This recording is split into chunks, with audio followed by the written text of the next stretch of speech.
Hello everyone. তো আজ যেহেতু সোমবার, তো প্রত্যেকটা সোমবারেই আমি যাই মায়ের কাছে, থানে মায়ের মন্দিরে যাই। তো আজ যেহেতু আবার সোমবারও করেছি, আর বাড়িতে এসে ফল খাবো বলে আমি ফল নিয়ে বসে পড়েছি। বড়মশাই একটু ফল কেটে দিয়েছে, আর শাশুড়ি একটু আগে আমাকে ফল কিনে এনে দিয়েছে। স্কুল থেকে আসার সময় ফলগুলো কিনে এনেছে, তো আমিও বাড়িতে ছিলাম না। আর বড়মশাই সাবুও ভিজিয়ে রেখেছে। তো এই যে, আর শরীরটা ভীষণ একটু খারাপ লাগছে, মাথাটা ভীষণ যন্ত্রণা করছে। এই যে ফল কেটে দিয়েছে, আমি কিছুটা ফল খেয়েছি, আর এগুলো আছে, আস্তে আস্তে খাবো। সব ফলকে আর একসাথে খাওয়া যায়?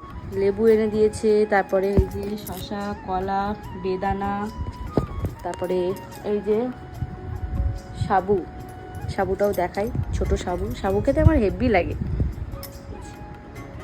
সাবু বাতাসা দিয়ে খাবো আর কলা দিয়ে খাবো, বেশ ভালো লাগে।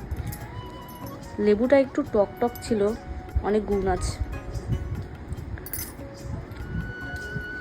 আর তোমরা কে কে সোমবার করছো অবশ্যই কিন্তু কমেন্ট করে জানাবে। এর আগে একটা সোমবার করেছি, এইবারে তো শ্রাবণ মাসে মানে 5টা সোমবার পড়েছে।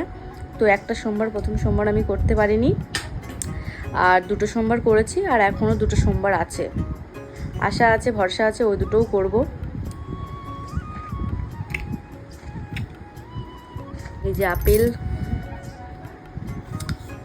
সারাদিনে একবার খেলেই যথেষ্ট।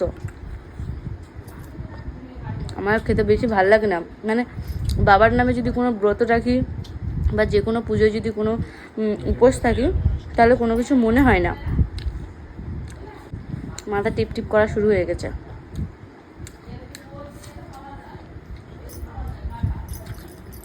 গাছে শশা নেই, সবে ফুল এসে যা ছিল পেরে নিয়েছিলাম, পেকে যাচ্ছিলো বলে পেরে নিয়েছিলাম, তাই মা এবার কিনে নিয়ে এসেছে। সাবুটা এখন খাবো না, সাবুটা খাবো একটু রাত্রের দিকে। এখন ফলটা খেয়ে নিই।